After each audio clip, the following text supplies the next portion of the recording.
send the police. Hello and welcome back to my channel. You are watching another TBR video, but one slightly different to ones you might be used to on this channel.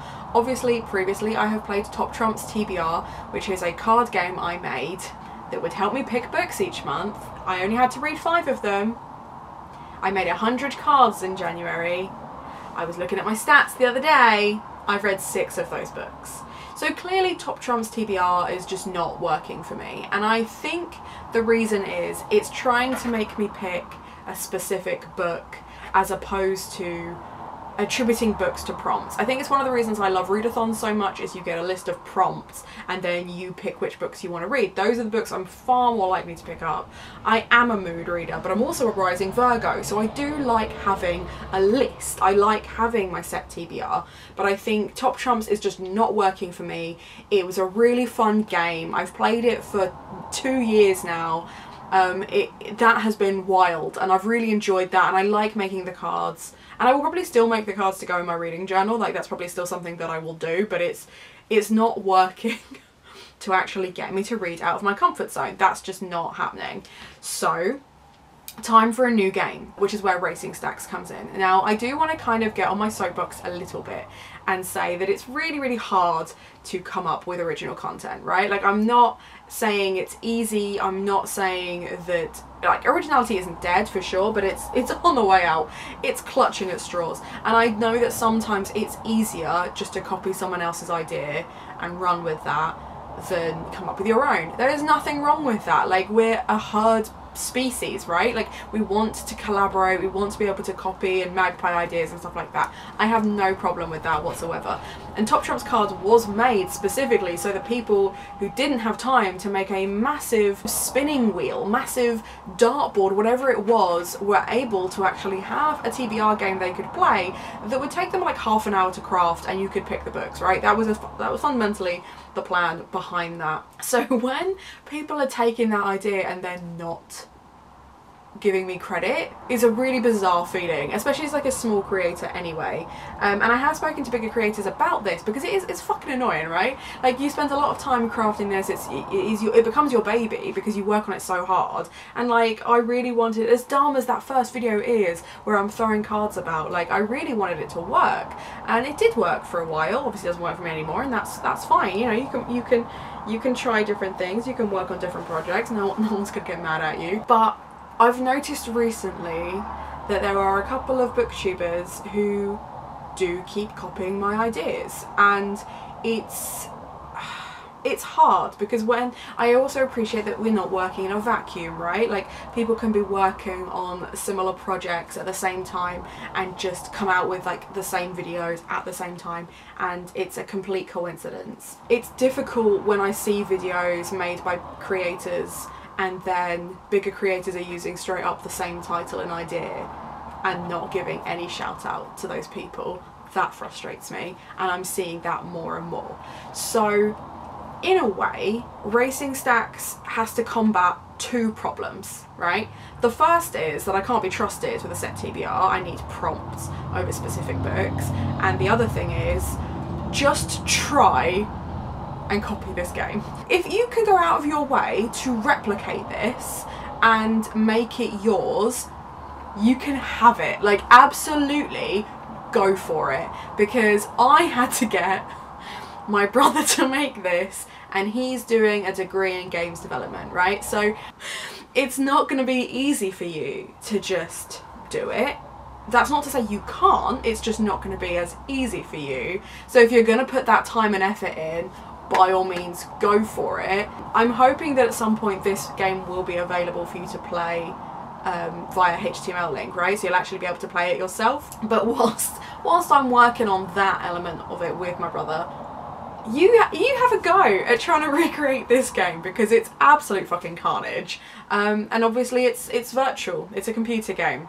So if you can make computer games, because I couldn't, if I saw someone else with this content, there's no way I'd be able to replicate it, okay?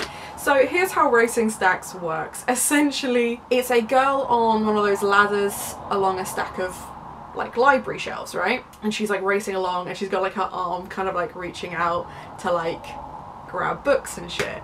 And there's all these different like little icons. They are all different genres. So we have gothic fiction, murder mystery, middle grades, etc. And then all of those genres are then linked to a prompt, which is then randomly generated. So I've put a list of prompts in. Most of them are good, a few of them are not so good, and basically it's going to pick out prompts for me related to those genres, thus helping me pick a book without making me have to read a book I'm not really in the mood to read or whatever. So it did take a few days to put together. I thought it was going to take longer than that, to be honest. I thought it was straight up going to take months. I think if I'd done this on my own, it would have straight up taken months, but it actually took Kieran very little time at all. So we love that. But anyway, enough preamble. This is me playing my new TBR game, Racing Stacks. Okay, so I'm going to do a practice one because I am not good at this game. Admittedly, I don't know if anyone could be good at this game after only playing it once, but I'm sure Kieran would. He's nodding. You can't see, but he's nodding. So we're going to click start. Okay, we're aiming for. Oh, that's not middle grade. That's okay. Yep. This is always so much harder than I remember it being. Oh, there's one. Oh, no.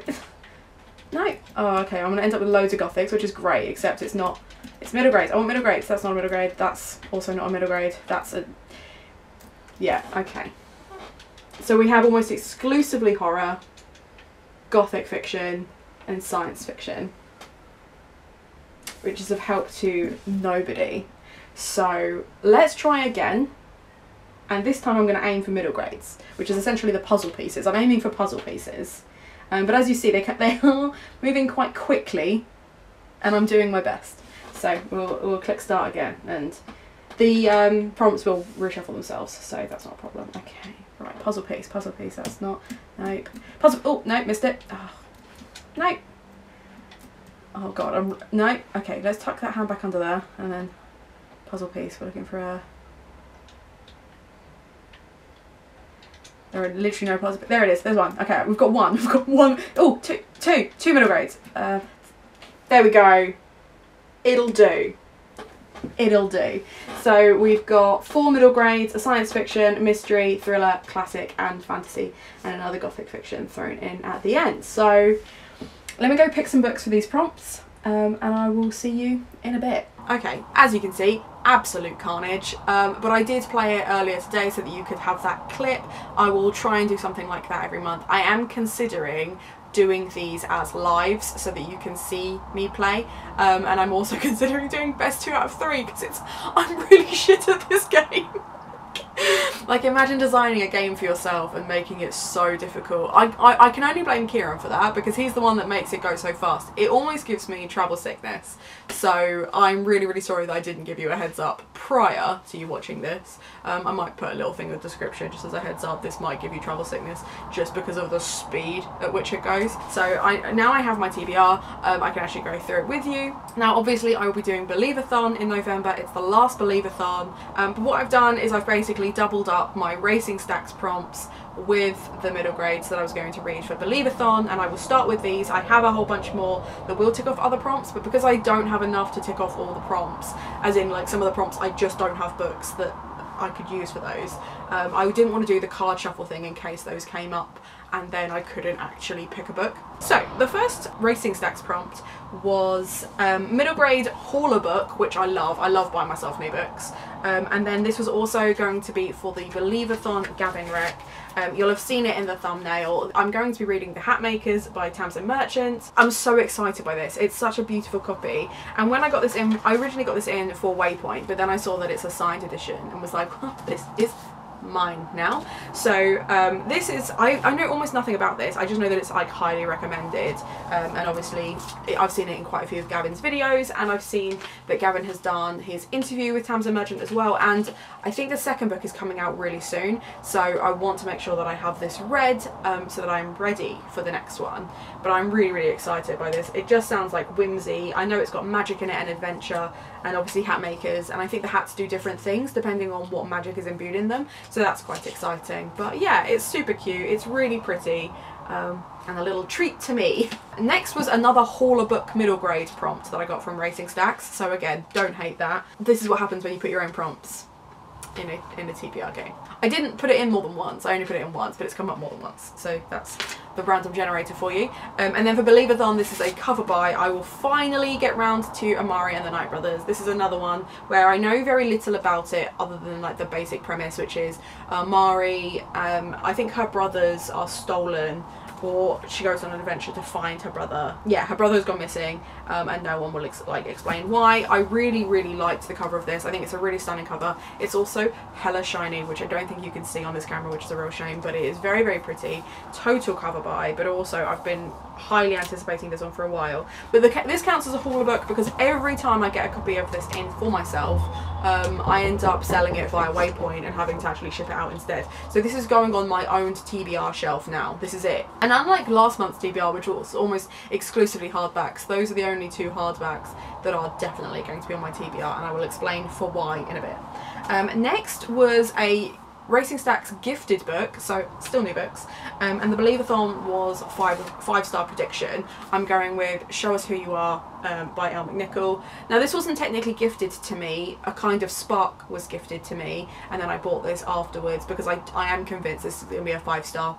I think it's going to be great. I'm really excited because I loved Elle McNichol's style of writing, but I also know that this has fantasy and supernatural elements in it as well, which is obviously my favourite genre, so it feels like it's going to be a mix of things that I really like. I thought, why not read the next book by Elle McNichol as a kind of, it's not actually gifted, but you've kind of gifted this author to me, so thank you moment. So yeah, I'm really excited for this one. That looks really cool.